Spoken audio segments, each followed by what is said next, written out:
কিছু কিছু দিন হয় না, সেই দিনগুলোতে মন যতটা খুশি থাকে একটু তার সাথে দুঃখও থাকে। কারণ আমি তো থাকি প্রবাসে, আর আজকে আমাদের ছিল শুভ নববর্ষ।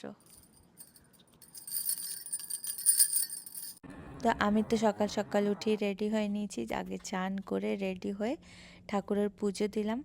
মিষ্টি, ফল সেগুলো তো কালকেই এনেছিলাম, ওই জন্য অনেক রাত্রি হয়েছে আমার শুতে।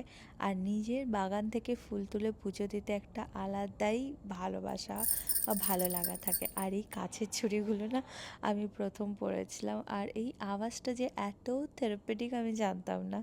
একদম ঘুঙরুর যেমন ছমছম আওয়াজের থেরাপি লাগে, সেরকম এই চুড়ির আওয়াজটাও ততটাই ভাল লাগছিল। আমি বারবার করছিলাম। তারপরে আগে মাটনটা বসিয়ে দিয়েছিলাম, কারণ কি অবশ্যই বছর শুরু হচ্ছে, বছরের প্রথম দিন, স্পেশাল বলে কথা, তো তার সাথে স্পেশাল রান্না তো থাকবেই। নীলের ছিল প্রচুর কাজ, নীল তো কাজেই ব্যস্ত ছিল, আর আমি বানিয়েছিলাম লুচি আর মাটন কষা।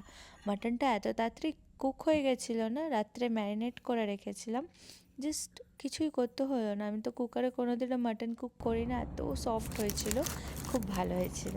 আর ডেজার্টের নামে ছিল এইগুলো, আগের দিন যে বেরিয়েছিলাম ফল মিষ্টি আরও কিছু বাজার করতে, তখন এনেছিলাম। আর সুন্দর সানসেট হচ্ছিল, আমার ফেভারিট ক্যাফে থেকে ওগুলো এনেছিলাম। তুই আর মেয়ে মুভিটা দেখেছিলাম। আর এইগুলো, এটা ছিল sweet potato crunchies. Oh my god, it was so so good. আমি তো জানি সব সময় প্যারিস বুকে থেকে যাই খাই খুব ভালো হয়। আর এই বানটা উফ, যা সফট ছিল, দেখো একদম একটা আঙুল দিলেই আঙুলটা ঢুকে যাচ্ছিল। আর ভেতরে না ছিল হচ্ছে একদম মুশি মুশি হুইপ ক্রিম। কফির সাথে খেয়েছিলাম, এরকম ছিল। বড় ব্লগ অ্যাকচুয়ালি তাড়াতাড়ি আসছে।